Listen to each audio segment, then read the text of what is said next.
मैं हमेशा सबकी मदद करता हूँ, या ये कहूँ कि लोग हमेशा मेरा फायदा उठाते हैं। पहली बात तो आप अहंकार के बैठे हो कि मैं सबकी मदद करता हूँ। तुम में है क्या जो तुम मदद कर सकते हो? क्या है तुम में मदद कर सकते हो? न तुम्हारे में बुद्धि है, न बल है, न इतने बड़े धनी हो, कुबेर का खजाना तो है नहीं, और बुद्धिमान ब्रह्मा वाली बुद्धि तो है नहीं।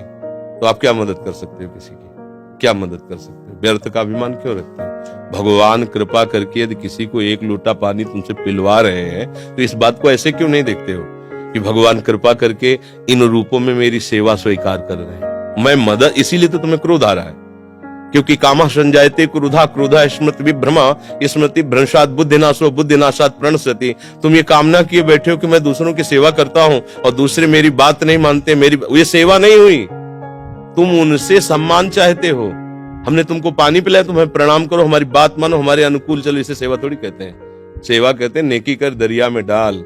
सेवा कर दी, अब तुम गाली भी दोगे तो हमें स्वीकार है। तुमने जल पी लिया, आनंद से तुम मस्त रहो, हमें गाली दोगे कोई परेशानी नहीं। इसे कहते सेवा। सेवा करके सामने वाले को झुकाने की बात आना, उसे सेवा नहीं कहते। पहली बात, गलत हो आप, तभी आपके अंदर क्रोध आता है। यदि आप गलत नहीं होगे तो आपके अंदर क्रोध नहीं आएगा।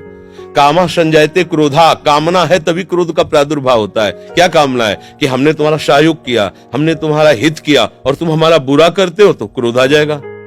अगर तुम हित कर रहे हो तो तुम्हारा बुरा कौन कर सकता है त्रिभुवन में? किसी की ताकत नहीं। हमारा कर्म ही बुरा हमारे सामने आता है। जैसे हम अभी वर्तमान में वो पाप नहीं किए जिसमें हमारे ऊपर ब्लेम लगाया गया है। इस समय तुम बिल्कुल निर्दोष हो, लेकिन वो दोष जो तुमने गुप्त रूप से किया तुम्हें बख्शेगा नहीं। तुम लाख जगह रो, लाख जगह तुम प्रार्थना करो, वो तुम्हें दंड दे के रहेगा। कर्म बड़ा बलवान होता है। तो पहली बात तो ये छोड़ो कि आप किसी का हित करते हो। बात ये सोचो कि भगवान कृपा करके हमसे हित करा रहे हैं, और किसका? वही इन रूपों में आ रहे हैं। आप उनको मनुष्य समझकर, अपने को बड़ा समझकर, फिर दोष हो जाएगा। शास्त्र की बात मानो। भगवान कह रहे हैं मैत्रः करुण एव च, लेकिन निर्ममो निरहंकारा। सबसे मित्रवत व्यवहार करो, ममता न करो, सबको सुख प्रदान करो, लेकिन अहंकार न करो। ये अहंकार ही तो क्रोध रूप में परिणित हो रहा है भैया।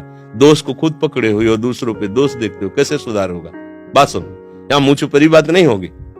तस्मात् शास्त्रम प्रमाणम ते कार्याकार्यो व्यवस्थित हो। सही बात सुनने के लिए भी छाती में बल चाहिए। बोलने की तो बात जाने दो, सही बात सुनने के लिए हमारे अंदर बल चाहिए। अगर तुम इस बात को सुन ले, समझ गए, तो तुम गृहस्थ में रहते हुए भी महाशक्तिशाली बन सकते हो। पर आज हम क्या है कि शक्ति खुद अपनी खो रहे हैं, इसीलिए क्रोधित हो रहे हैं। कमजोर क्रोधित होता है, बलवान क्षमावान होता है। बलवान क्रोधित नहीं होता है, कमजोर को क्रोध आता है, कामना युक्त को क्रोध आता है। हम दूसरे का हित कर रहे हैं, ये अहंकार है। हम एक यंत्र हैं, भगवान यंत्री हैं, वो जैसा हमसे करवा रहे वैसा हो रहा है। हमें ये भावना रखनी है, हम करने लायक हैं। एक श्वास भी नहीं ले सकते इस तरह में, ऐसे भी नहीं कर सकते। अगर वहां से ऑफ हो जाए तो तुम एक श्वास नहीं ले सकते, फिर क्या होगा? एक कदम नहीं चल सकते, फिर क्या होगा? तो बात समझिए, आपसे जो करवाया जा रहा है वो प्रभु श्री हरि कर रहे हैं। इसी भाव से जब हम चलेंगे तो हमारे कभी गुस्सा नहीं आएगा, कभी गुस्सा नहीं आएगा। आप समझ पा रहे हैं?